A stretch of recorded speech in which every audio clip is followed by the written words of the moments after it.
Peoples, how's everybody doing today? Can you hear me? Yes. I hear you. Let's get this show on the road. We are You know episode what's second to last episode of the season. you know what the deal is. Be a friend, tell a friend, let everyone know. Oh, Like, share, subscribe. you didn't even tell You, them hello and who are you? They have to read it. Come on now. I'm Ace. oh, That's Flash on my right. Sad Gators is joining us today because we have some Jaguars news to break down. So now you can do the be a friend, tell a friend. Ace. Flash. I know you haven't done the intro in a while. I've been carrying it, but it's all right. We're gonna have Savion Williams joining us tomorrow. At I think Run and Gun 8 o'clock, so don't miss that. That's gonna be interesting and fun to do. We're gonna break down everything usual tonight. No college football. We're gonna do Senior Bowl and draft stuff in college football. It's gonna be in hot topics. It's gonna be a one long section, but y'all get the joke. Sad Gator, how we doing tonight? Doing good, man. Glad to finally have this coaching search for the Jaguars behind us. It's week of the Super Bowl. Got to enjoy one last football game before we say goodbye to football for however many long months. Nah, it's not that many long months. I mean, there's gonna be news every week I guess we're getting a during spring the off league, season. so there's that. Oh yeah, USFL or something like that. I don't know how Yeah. that's gonna go. what? But United States Football League or some stuff like that. I don't know. It's gonna be on Tampa's got a TV in team. April. Oh, I forgot about It's like that. an XFL kind of thing. Yeah, But, well, they never work out, but we'll see. we'll see how long this one lasts this time. But y'all know the routine. Be a friend, tell a friend, like, share, subscribe. Running guns tomorrow, like I said. Let's get the show on the road.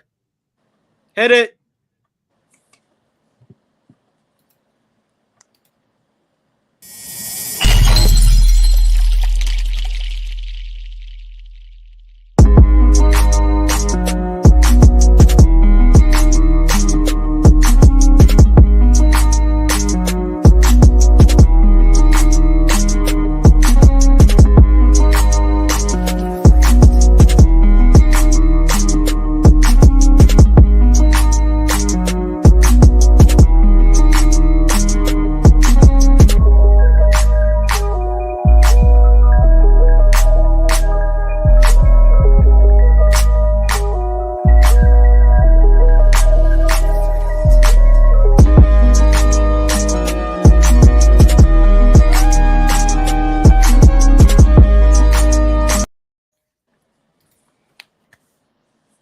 All right, we're back. All right, let's get this kickoff going. So, you guys want to do the head coaches first, or We should start with the Jaguars because we have Sad Yeah. Gator here.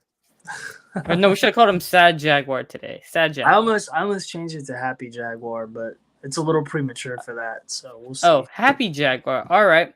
So as we all Jordan, make know, the change. Make the no, change. he has to do it. He has to go, I think. No, Jordan managed to change minds from Oh, Flash. okay. So yeah, Jordan can change it. All right, but anyway, we have the Jaguars hiring Doug Peterson. So I mean, this one's kind of an interesting one because it's not like a first-time head coach coming only after one temporarily happy Gator, not temporarily happy Jaguar fan. That's what we got to change. There we We go. got a There we Gator go. right now. Give it a little NFL flavor. Yeah, no college football today. But anyway, so like I was saying, it's not like one of those how should I say, like first-time head coaches barely having any coaching experience in the league, like we've seen with two teams this season. But he's won a Super Bowl. He was the offensive coordinator with Andy Reid back in like 2012 with Jamal Charles days, those kind of Chiefs days.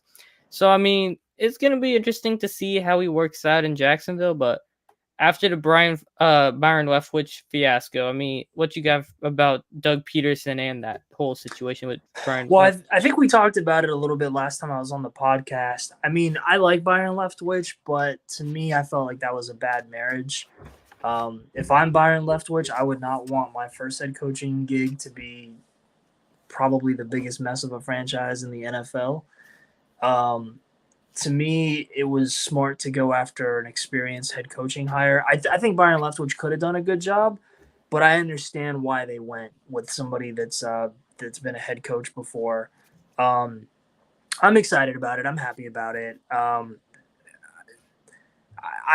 think the day right before they announced it, I went on the message boards and they were talking about Bisaccia being the hire, and I was gonna lose my mind. I mean, I was like gathering all my Jaguar stuff so I could throw it in a bonfire. But when they came out with Peterson, I was relieved. And Bisaccia is a nice guy. Just I don't think he would have been it for the head coach. But I think this is great for Trevor Lawrence. I think Doug Peterson is an offensive minded guy. I think that they definitely needed to go offensive minded, and I think he's a guy that's gonna command respect in the locker room. And get the job done. So I'm excited for it. And I'm not convinced that Byron Leftwich doesn't have like a handshake agreement with Bruce Arians. Bruce Arians is no spring chicken, so I wonder if they've had some conversations about succession within the Bucs organization, and maybe there's something to that. I don't know. I do hope Byron Leftwich gets a chance. I just really didn't think that the Jaguars was a good fit for him. Well, Brian Leftwich also did turn on the Saints interview when they asked for it, but I don't think that would have made much of a difference because I think unless Flash, you got anything to say with Doug Peterson before we move on to that team? I don't think it's a terrible hire. I mean, any hire at this point is an upgrade for the Jaguars. So let's see if they even get 5 wins this next season. That's all I gotta say. Did you say he turned down the Saints interview? Yes, he did. He did turn down the Saints. They requested it, the Bucs approved it, and he did not take the interview opportunity. See, I think there's something there. I don't know. Maybe a little wink wink handshake agreement, succession plan. I think so too, but that's going to carry us over to the Saints promoting. I'm not going to say hire because, I mean, it's not an outside hire. It was a promotion essentially where they promoted, I guess, part-time interim head coach, defensive coordinator Dennis Allen to be the new head coach of the New Orleans Saints. I mean, I did not notice because I didn't pay too much attention to coaching staffs back then, but the only one I knew from, like, before this kind of coaching staff came around, it was the Rob Ryan fiasco.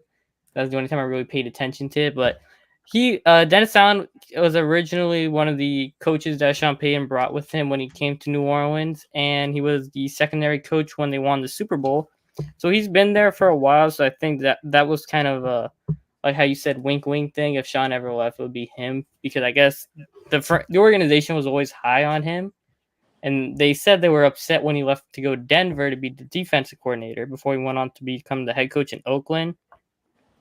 So at first I was kind of mad about it, but I'm like, as long as they fix the offense, I'm fine because he has had the acumen warranted of a head coach because he turned that defense, which was historically bad in 2012 and even worse in 2014, 2015 with Rob Ryan, to becoming a top 5 defense over the last 3 seasons, essentially. Like, was top 10, top 5. They were top 5 the last 2 years, top 10 the last 3.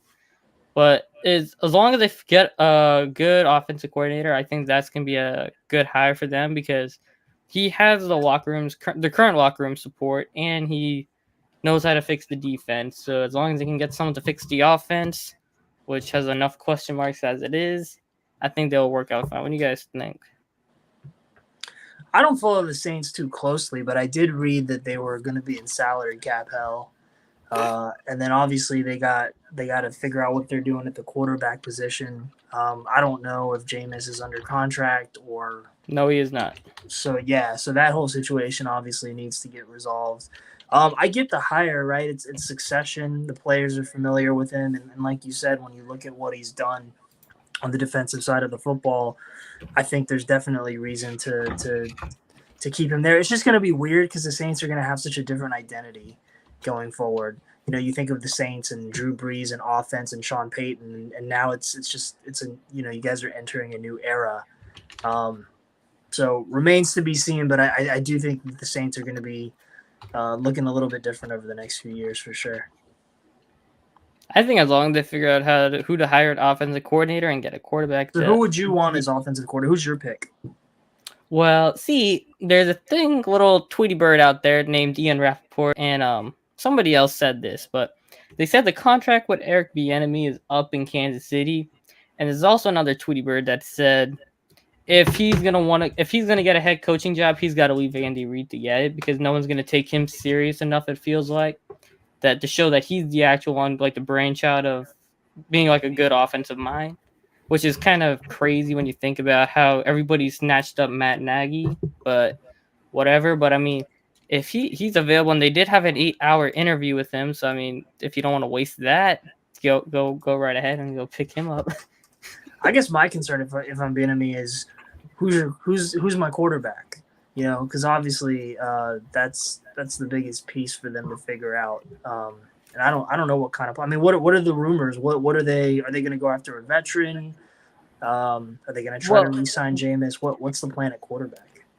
Well, initially it was before Champagne retired. There we're gonna go after Russ because they tried checking up in Seattle to see if he was available during midseason at the trade deadline, but Seattle said no. But Russ did have the Saints on his list of teams that he wanted to get traded to because he has a no trade clause. So he had the Saints on his list, but that was when Champagne was the head coach. But now he's gone and they hired Allen. That is the question mark that no one knows the answer to because.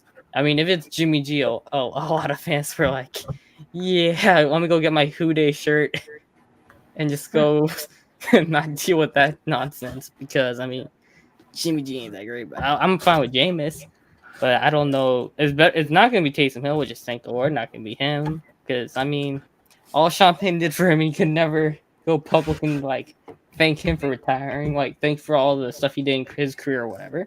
So, I mean... He's also a $12 million cap hit, so adios amigos.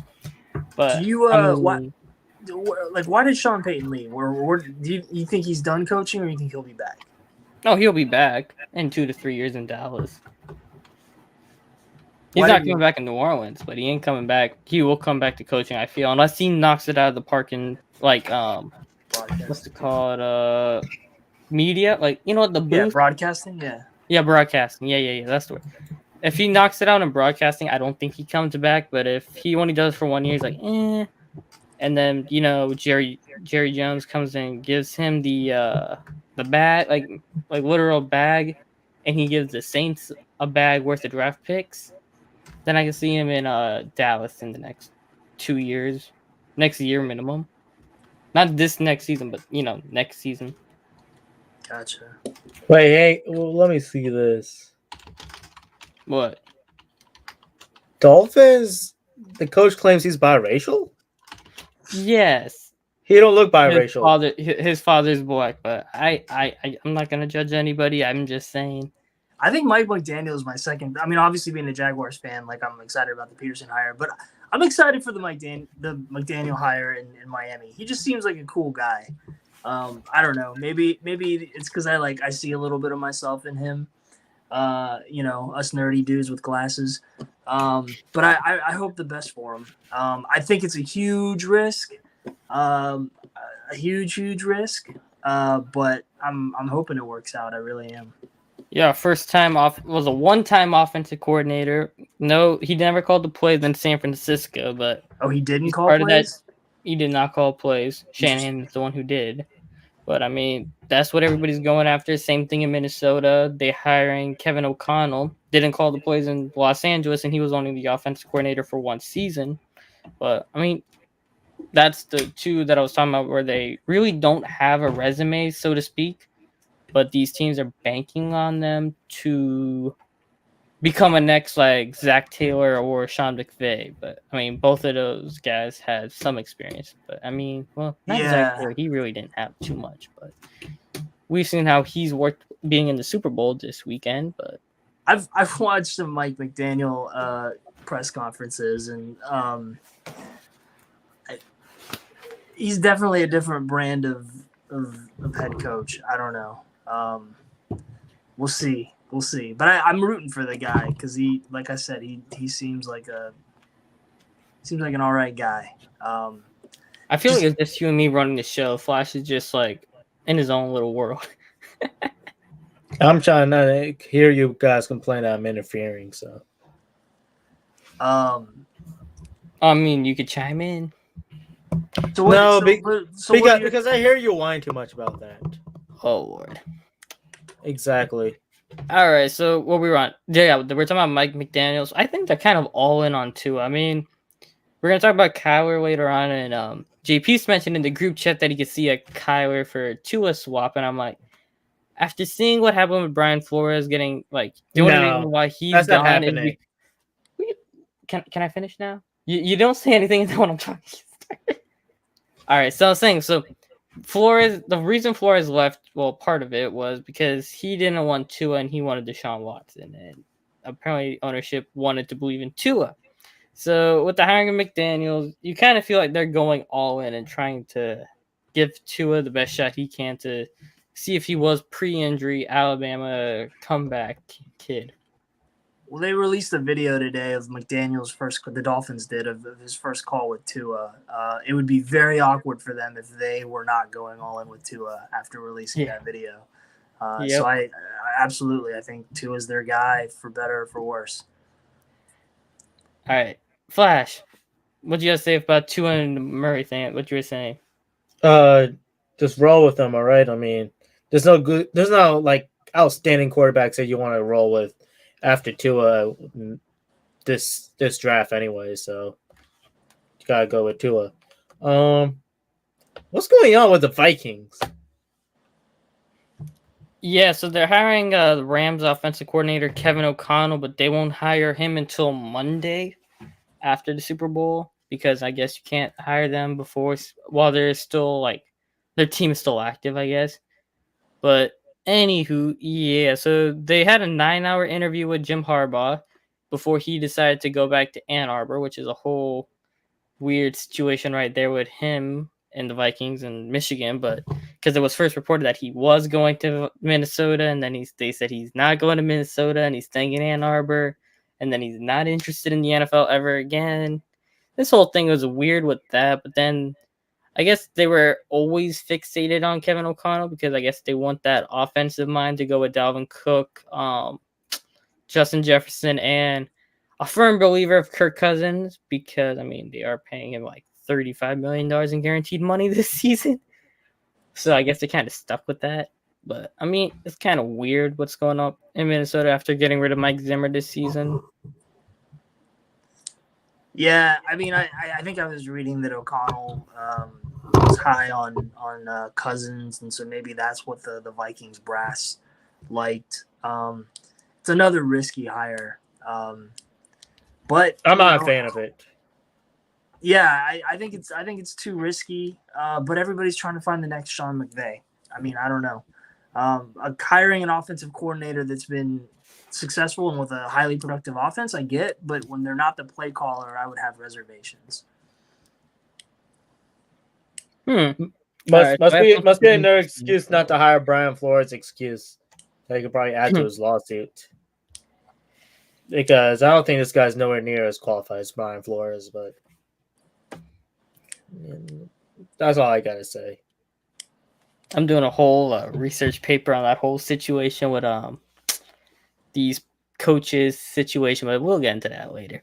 All right, so I guess we switched over to the NBA. We'll talk about the other stuff and hot topics at this point, but all right, so the NBA has been popping off today. That's just the only way I could describe what the hell was going on in the NBA tonight.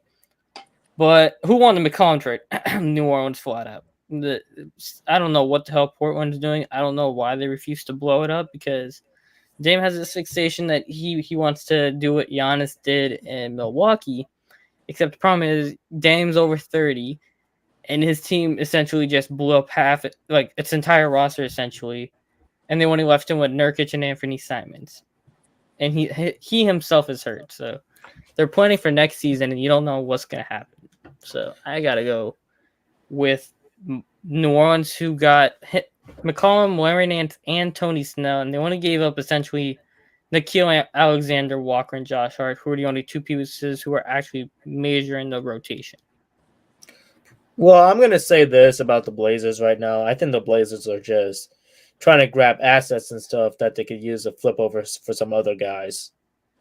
I think that's what the Blazers' plan is as of right now. It's too soon to make that decision until past the post-trade deadline. I would revisit this after next week. Okay. I know we're not so NBA specialist. Steven doesn't pay attention too much. This is the part where I sit back and learn and listen and learn. What's Tim Duncan doing? I'm just kidding. That's the last time I paid attention to the NBA was when Tim Duncan was still around. So I think he retired in like 14. It's no, been not 14.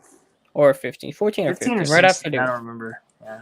I don't know. It's been a while since he's been thing, but before we get into that question, we had another blockbuster trade where with the Indiana Pacers and the Sacramento Kings. This one was very confusing. I don't understand what Sacramento's intentions were because they traded Tyrese Halliburton, Buddy Hield, Justin Holiday, or not Justin Holiday, Tyrese Halliburton, Buddy Hield, and Tristan Thompson to the Pacers, and they got back Domantas Sabonis, Jeremy Lamb, and Justin Holiday. I'm sorry, I only would chuckle because Woj, when he had tweeted it, he had said Jeremy Lamb and Jeremy Lamb, like if there was two Jeremy Lambs on the Pacers. That's a little thing right there. But yeah, they traded Halliburton, who's only 21. Flash knows who he is. He's like one of the highly regarded point guards out there. But how should I say this?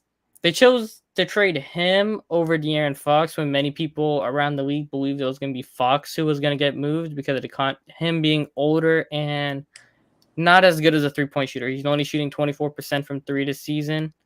So they thought Sacramento would trade Fox instead of Halliburton because they believed Halliburton would have more value. So it's kind of confusing when you see that they traded Halliburton only to get Sabonis, who's not exactly an outstanding three-point shooter either, but he's a good all-around player nonetheless.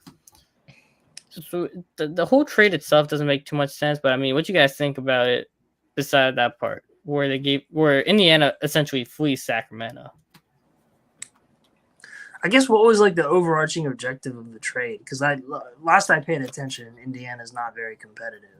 So Sabonis wasn't going to re-sign. Okay, so it's to offload a player that just didn't want to be there.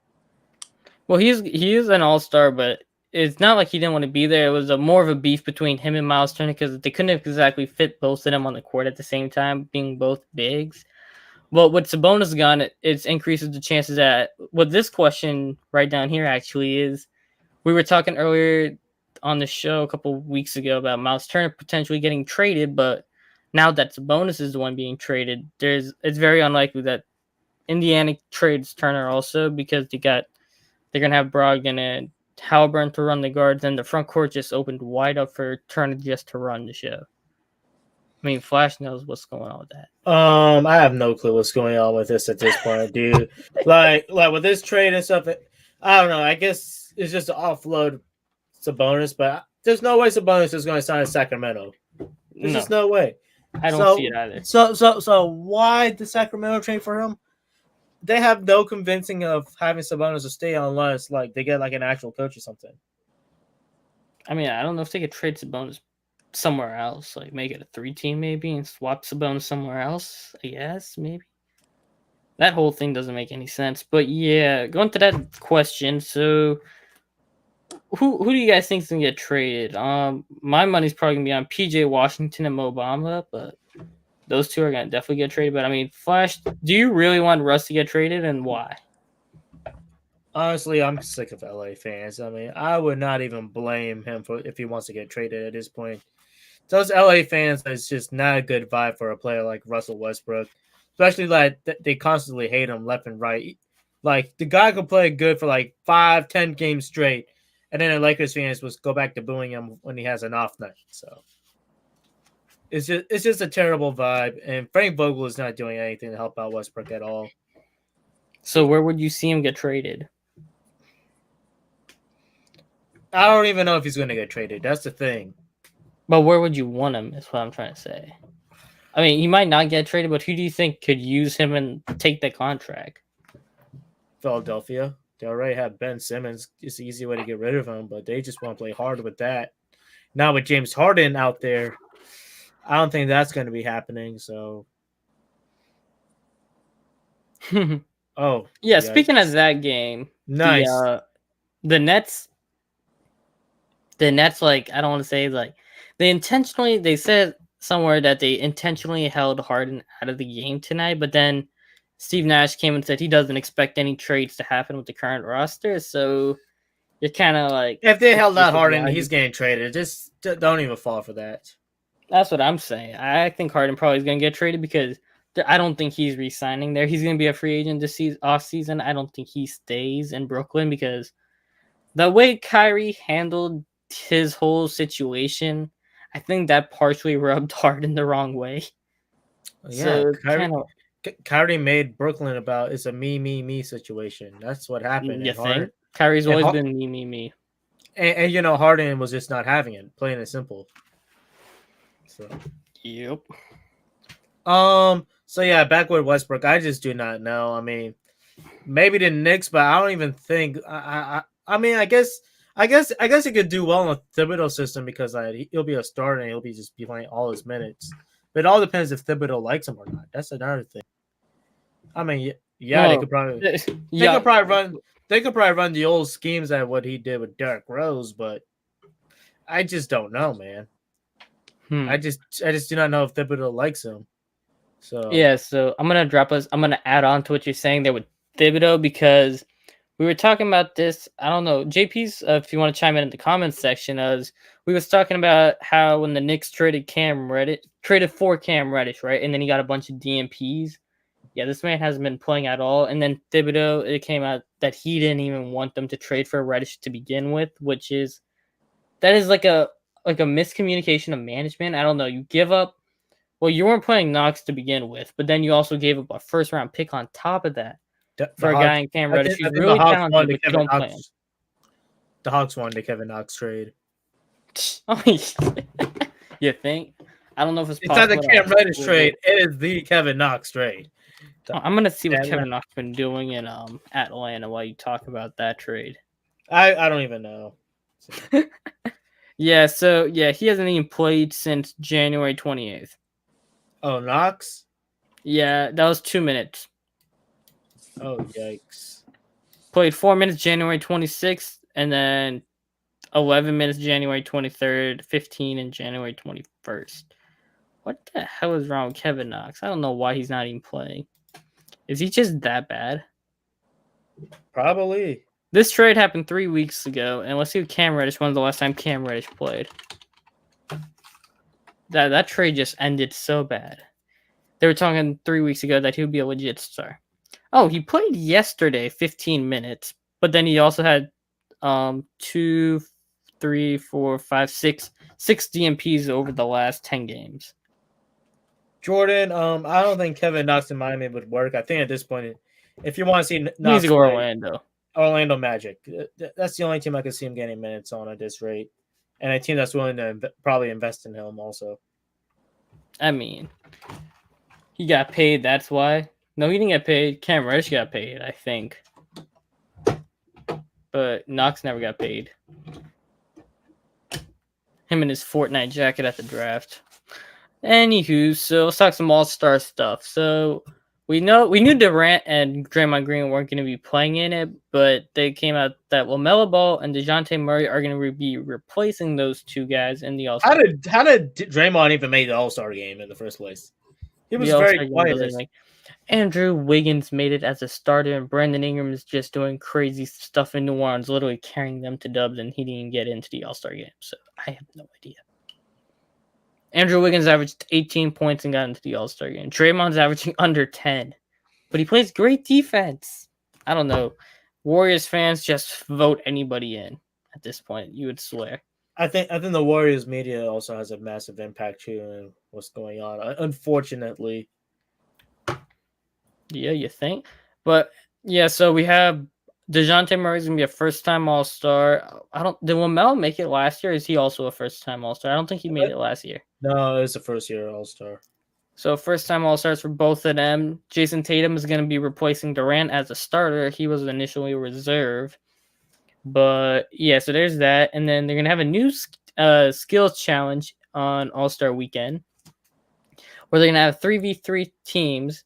So it's going to be the Antetokounmpo Bros. So Giannis, Thanasis, and what's the other one name? Costas or Alex? I don't know which is his third. I think it's Costas. But anyway, it's 3 of the Antetokounmpos versus the Cavs. I don't know who are the 3 in Cleveland. Unless it's the Cleveland rookies. I have no idea. I think it's just Cavs. That's what they said. But anywho, so yeah, it's the Cavs and then the Rooks. I don't know what does that mean, but I will check it out, but it doesn't make much sense. But it's gonna be a 3v3 kind of thing going on All-Star Weekend, and then you have the some of the participants for the 3-point challenge are going to be Zach LaVine, Karl Anthony Towns, and Trae Young. So that's going to be a fun one, I think. You don't see many centers going in it, but I don't know if Trae exactly wins that in a landslide. LaVine will give him some competition. But who do you guys think is going to win the 3-point? Who's in the 3-point? LaVine, Cat. It's only those 3 guys. No, it's gonna be more. I gotta find it back for you. Definitely not Karl Desmond Anthony Bane. Towns. Desmond Bane, who's in Memphis. CJ McCollum. He's not even in, and it has him listed as Portland Trailblazers. That's just hilarious.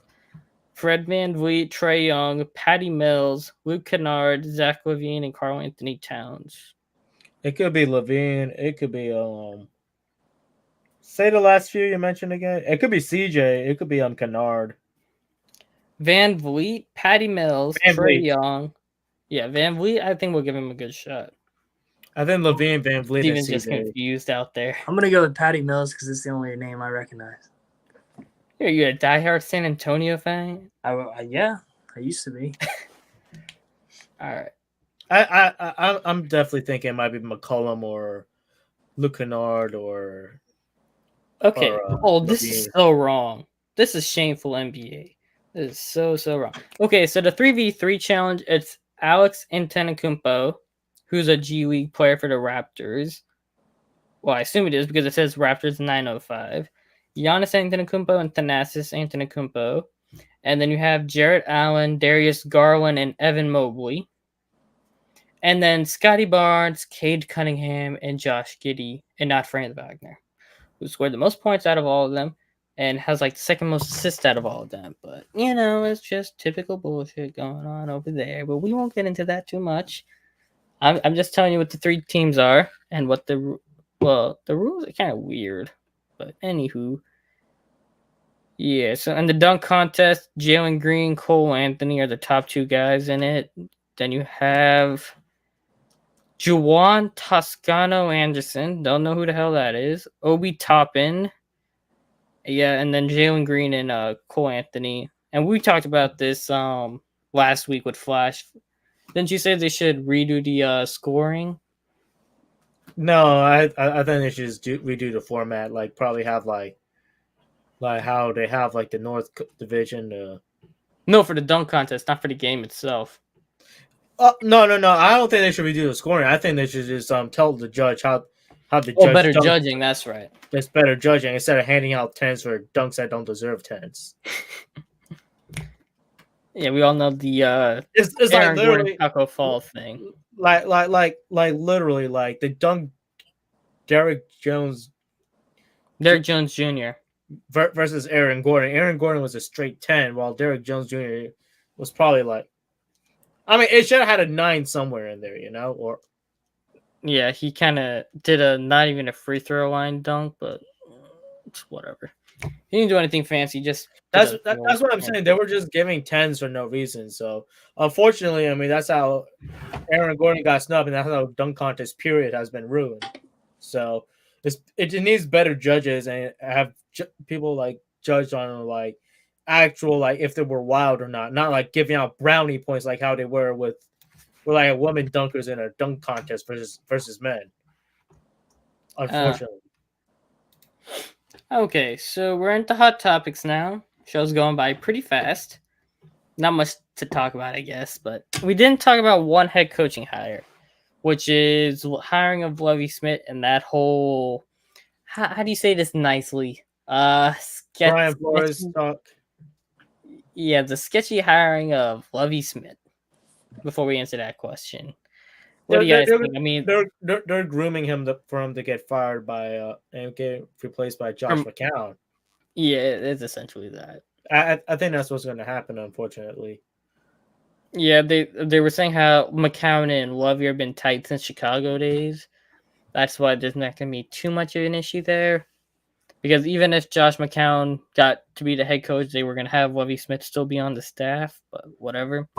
But yeah, for the best head coaching hire, I don't even know, man. These head coaches have been kind of sketchy.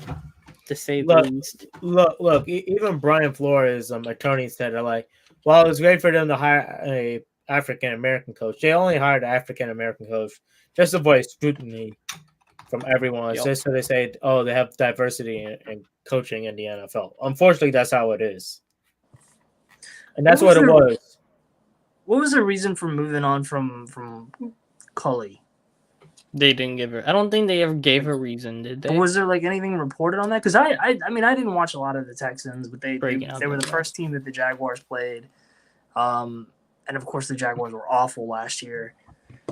But like I thought, Coley, for like considering the situation that they were in with no Deshaun Watson and just everything else, right? Like I actually thought he did a pretty admirable job, and so I was surprised that they moved on from him so quickly. So I was just curious if there was some sort of narrative that I'm not aware of that led to Coley ultimately being dismissed after 1 year. Yeah, all these hirings, man, they've been all so bad. When I'm going through the list, Jordan, we know that McNeil is fishy ever since since with the Deshaun Watson thing, where that they apparently paid all these girls to come out against him. Well, we have no idea what the hell is going on with Deshaun Cosby. We do not know what's going on with Deshaun Watson, but apparently, if that is true, that is shameful on the McNair family. So don't worry. So to answer the question over there, Clutch Points had an article and they gave Josh McDaniels the best hiring, and with the Vegas Raiders. But I mean, they gave Brian Dable second, Doug Peterson was third. Kevin O'Connell was fourth. Then Nathaniel Hackett. I don't understand that. O'Connell over Hackett? That makes no sense to me. Yeah, O'Connell's a 1 year offensive coordinator to Hackett, who actually has somewhat of a resume when he actually was good with Jacksonville, carrying them to the AFC Championship game. I don't even know what the hell Mr. O'Connell ever has done, but Eberflus is 6th with Chicago. Time out. Yeah, Jordan. Yeah, that is true. But I think the big one we should circle in on is the Deshaun Watson shenanigans and stuff. I think that's the one we need to circle in on about the whole family. That's just my point of view. I'm not going to turn this into a Deshaun Watson talk. I'm not doing it tonight. Well, you can have. But no, I'm not, because I'm not going to talk about everything that went down about it, but I'm not going to make it into that. But I'm just saying that's the one that is probably maybe like not like that family anymore. Well, I went from like, man, I don't care about them to like, okay, yeah, I actually hate you. So that's all I gotta say. Okay. So after Hackett, after Eberflus, it was Allen, then Mike McDaniel, and then Lovie Smith. Lovie Smith at the bottom, I can understand. I still don't understand why they didn't take Bieniemy over Allen, but we won't get into that too much. But yeah, so you guys want to talk about this Kyler Murray thing? Something, nothing, or is it something or nothing? This is a game the Magic, I forgot his name, does, but do you think it's something, nothing, or anything? With Kyler Murray removing every trace of the Cardinals from his social media account after the Pro Bowl? Trying to get a new deal? His deal expires this year? Is that? No, he's got 2 more years. He's got his 4th year and then the 5th year. Why would you want to leave Arizona? That makes no sense. I was going to say, like, he's had a lot of success there. They were obviously a playoff team. Oh, he's great at throwing pick sixes. Reminds me. Well, I mean, part of it is coaching, though. Unfortunately. Well, yeah. Do you think he's upset with Cliff? I mean, Cliff should have never had that job to begin with, but he was a Coach of the Year candidate before DeAndre got hurt. So it's going to be interesting, but I mean, if Kyler wants out of Arizona, that will be big because he's the only good quarterback in the only good young quarterback in the NFC right now. All these guys are old heads compared to the AFC, who's got Burrow, Mahomes, Allen, Lamar, Herbert. I mean, the AFC is stacked with young, good quarterbacks. The NFC is a dumpster fire. And I didn't even mention Trevor Lawrence or Zach Wilson, who were the top 2 picks of the draft last year, who are both in the AFC. So, I mean, it's like, what are we going to do about that? And we're gonna just sit in silence, and I'm gonna keep on. Well, I mean, I don't know a whole lot about it. But I was definitely surprised to hear about Kyler Murray scrubbing his account. But who knows, right? At this point, nobody knows. So we're all speculating. Where would he go? Or what would be like a good scenario for him, you think, if he was going to leave?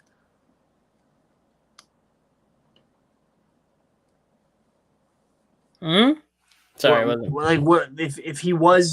Kyler Murray was serious about leaving Arizona, where would you like to see him go? I mean, I know a team that needs a quarterback who's gonna do great with I could see him getting swapped for Rodgers if Rodgers is unhappy in Arizona, Green Bay, but I doubt that. I can't see. I mean, what they're gonna do with Jordan Love, I have no idea. But there's that. What other teams really need a quarterback? The Bucks, maybe. Well, the Bucks also gave a second-round pick to Kyle Trask, so I mean, yeah, I don't know if they're gonna give him a shot before they decide what they're gonna do.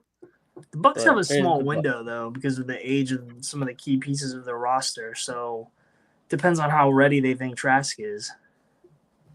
I mean, you could stash Trask away for like another year or two and let him develop. And if there's a market for a veteran guy that can make you better this coming year, I could see them maybe taking that opportunity. But a lot of that depends on who they're able to re-sign. If they're not able to re-sign a bunch of guys, then maybe they just go back to the drawing board. But from what I understand, the Bucks, I think the window is still there for them to maybe, do some things. I mean, unless Josh McDaniels doesn't like Derek Carr, maybe the Raiders. I can see. That'd be an interesting swap. Man. All right, moving on. Let's talk about the issues of the NFL Pro Bowl game. I got nothing. Hey man, I don't want to be that guy, but we spent all this time here and we haven't even talked about the Super Bowl. I'm saving the Super Bowl for last. Okay, I just want to make sure. I was gonna close on the Super Bowl. I just want to make sure we're going to talk about the Super Bowl, knowing it's Super Bowl week, and we haven't even talked a speck of it. So. Okay, you guys want to go to Super Bowl, or you want to talk about the issues of the Pro Bowl in Vegas? We can talk about anything you want. All right, we're talking about the issues of Pro Bowl in Vegas. So we know Kamara got arrested for beating the absolute living crap out of somebody before the Pro Bowl and got arrested after the Pro Bowl. It was definitely a Bucks fan that started that fight. Yeah, Flash has been adamant that in order to sabotage the Saints seasons. That's definitely what it was. I don't know what the hell Kamara is. Kamara's one of the chillest guys you see in the NFL. I don't know if that guy said something. Kamara don't go and just beat the living crap out of somebody, but unless that guy kind of deserves. Who knows? He could have said the N-word. Well, he's also an N-word himself, so I have no idea. Who? But anywho, so the Pro Bowl, man, they had no effort. I mean, it kind of makes sense. End of the season, nobody really wants to get hurt or anything. But I mean, what do you guys think the Pro Bowl can do to like make it more entertaining? If it was me, I would do like 7-on-7 kind of offense kind of thing where they go play each other, like kind of like the divisions. Like if they had each division, like how we were saying with the NBA, like how the NHL does. Each division got their own team. So like if the AFC North and the NFC North both combined, that's one team. The AFC and NFC West combined, that's one team. You get it?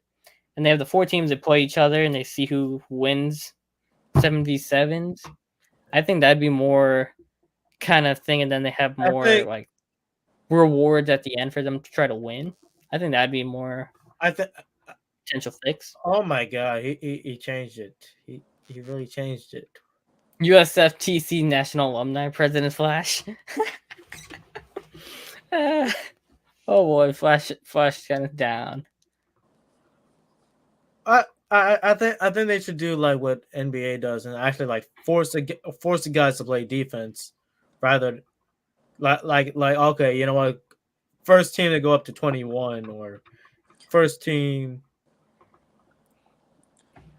Nobody wants 30. To get injured, right? I think nobody wants to get really hurt. Just make it a skills competition. I don't know, like just have people do the skills competitions and just forego the game part of it. I mean, if you're not even going to try to like stack the quarterback or whatever, and I get it because like, these guys don't want to lose out on, making a lot of money Potential off a paydays, potential that's right. fluke hit or something like that. So I completely get it. With as violent as the sport is, make it like a skill.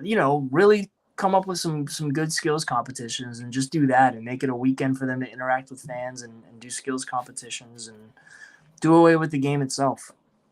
That's fine too. All right. Before we go on to the Super Bowl, we have two things. The MLB is going to stop drug testing right now as a lockout. They're still in a lockout, so there's that. And then we have the Senior Bowl, which had more questions than answers, especially when it comes to the quarterback position, because you could see the talent in Malik Willis, but he didn't exactly show it during the game. Like, he showed it in practice, but during the game, he kind of looked kind of eh. And then you had Desmond Ritter look the best, but that wasn't saying much because he wasn't exactly like lighting it up. Kenny Pickett barely did anything. He just played kind of safe. And then Carson Strong just underthrew a lot of guys. But then you also have the wide receivers who look like the last two wide receiver classes who are going to be really good. So what do you guys think about the Senior Bowl? I'm just glad the Jaguars don't have to draft a quarterback this year. Yeah, this quarterback draft it's rough. All right, let's get into the fun stuff. JP's post that question. I think most of those quarterbacks are probably gonna be like second behind starters or something like that. Yep.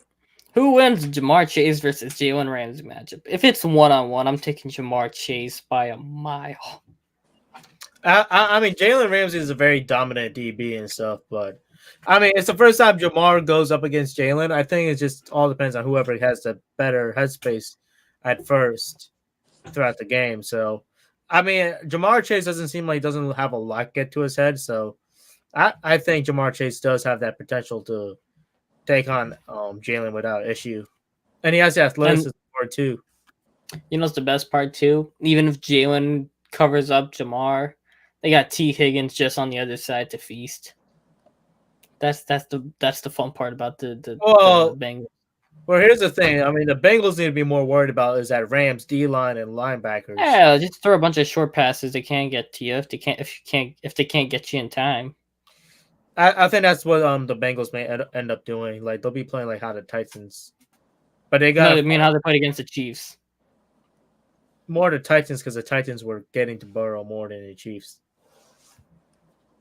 All right. What's the next question before Steve? Steve, what you got for that answer before what was the name? Temporarily happy Jaguars fan. I feel a certain kind of way about Jalen Ramsey, but I also feel a certain kind of way about LSU. I don't know. I mean, keeping emotions out of it. I mean, I think it's going to be a great matchup. I think I like Jamar Chase though. So Flash, did you take Jamar or Jalen? It kind of sounded like you were taking Jalen. No, I picked Jamar. I said as good as a DB Jalen is. I mean, if Jamar Chase doesn't have any headspace from Jalen, I think he's going to dominate him. Okay, what's the next question, J Peeps? How many sacks does Burrow take? That's a good question. I'm gonna go with 7. It could go up to 11 or 12 with that Bengals O line.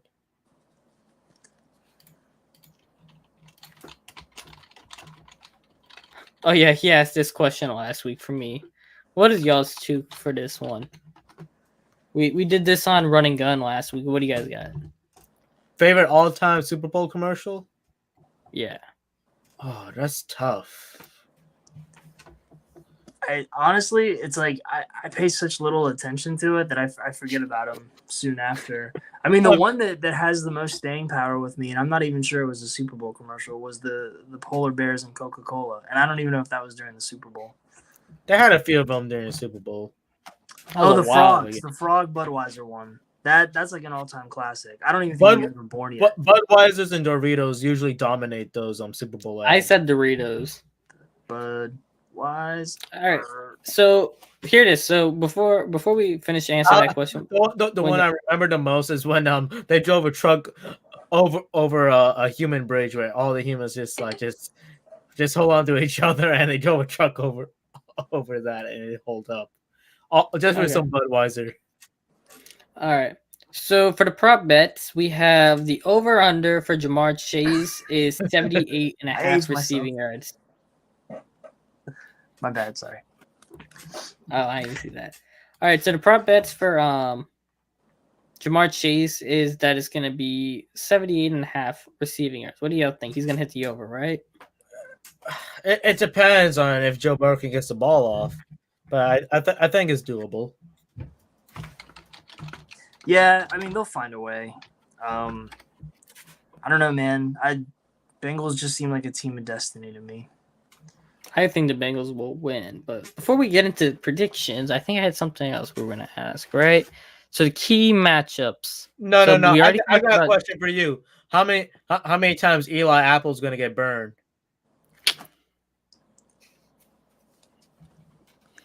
You know, I'm going to say like as many times as it needs, as long as the Bengals win.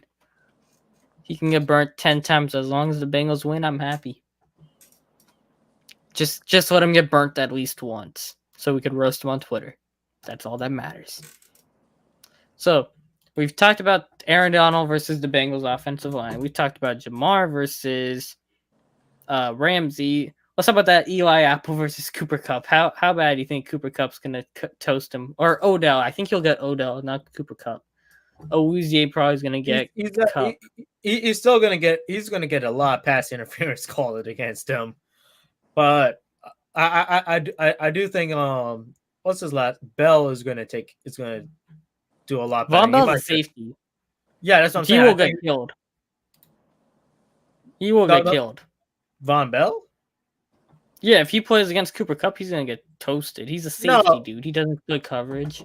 No. But I'm saying I think Von Bell might get a pick in this game because Matt Stafford is prone to throwing picks. Yeah. Okay. So what is it? I'm trying to figure out these prop bets here so I could give them to you. So the Cooper Kupp prop bet is 104.5 on FanDuel. Over or under? You think he's gonna hit it? I think it might go. I think most of the yards might end up going to Odell. All right. Well, then I will pull up Cooper Kupp's receiving yards for the playoffs because I think he's been over 100 in every game.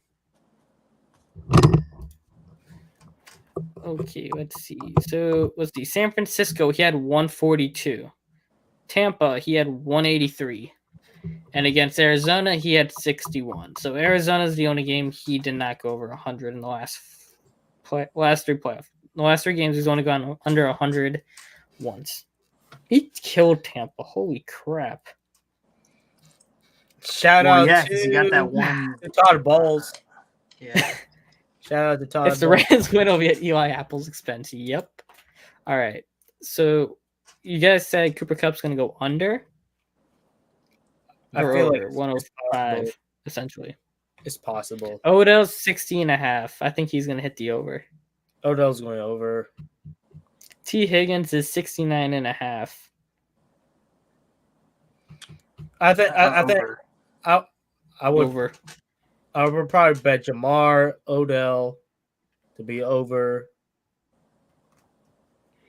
Cam Akers rushing yards is 64.5. Or 65.5, my bad. I don't know. I think the Bengals D-line could actually take care of him all right. I think he's going to fumble at least once. We saw the fumbling issues against Tampa. I think they're going to strip it once. Because the Bengals have been opportunistic, so I think they'll get him once. Joe Mixon is 65.5 also. I don't think he's going to get it. Rushing or all purpose? Rushing. Yeah, he go under. He'll probably go under, but Sony Michel is 20.5. Wow, that's kind of hurtful. But okay, where's the passing yards? Okay, Joe Burrow's 276.5. Matthew Stafford is 281.5. Joe Burrow's going over somehow. Yeah, I think Burrow's going to go over. I think both of them go over, actually.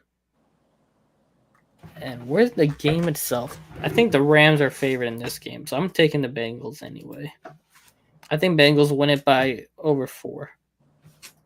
And she's probably going to be a last-second field goal, given how the playoffs have been going. So the Rams might actually cover. No, the Rams won't cover. The Bengals still going to cover if it goes by a field goal. So yeah, I take the Bengals, and Burrow's going to get MVP. What do you guys got? I'll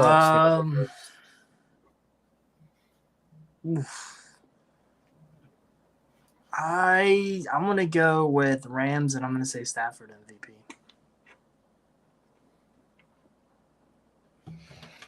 MVP. This is tough.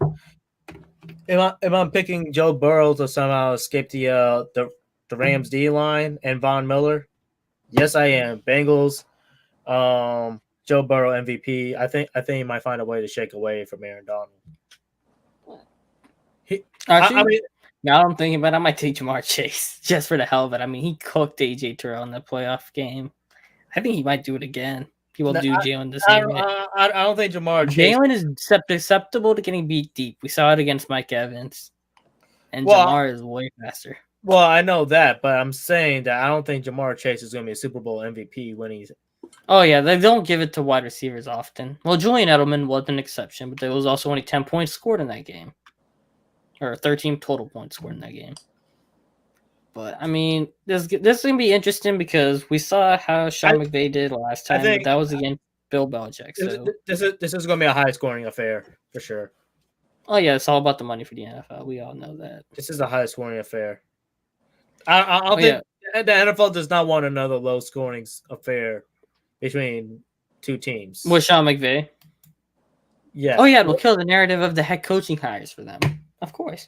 They can't give Sean McVay 2 Super Bowls in 4 years and let him only score under 20 points, essentially.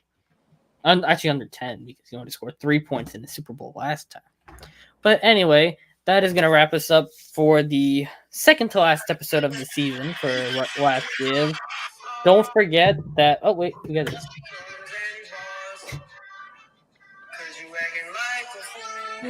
People don't appreciate good defensive football. No, I just think the two offenses are just going to be cooking. There's going to be a lot of turnovers. There's going to have some defensive turnovers, but not like close ones. This man really going to play this song on me. Man, I try to close the show when you're playing that. The part where they want to crawl me back is the killer. But all right. Ladies and gentlemen, peoples of all ages and everywhere out there. Yeah, actually, let me say something quickly. In short, there's gonna be some defensive highlights and stuff. Don't get it twisted, but it's just not gonna be a fair scoring game like how it was with the Patriots and the Rams that one year. I just the Rams shouldn't have been in that Super Bowl, but I ain't gonna get into that. All right, ladies and gentlemen, people of all ages and peoples everywhere.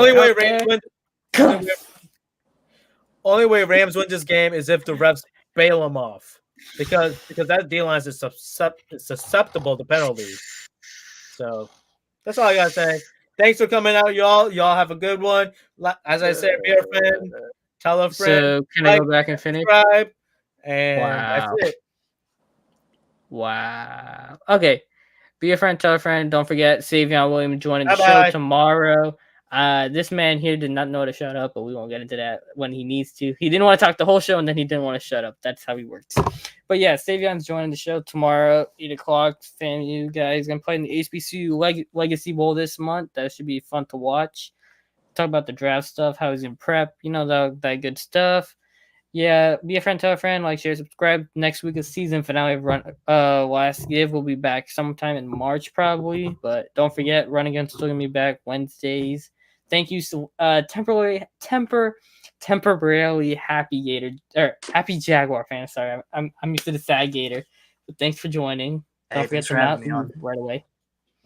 But anyway, to bid adieu. See y'all. Good night. Peace out. See you in the Super Bowl.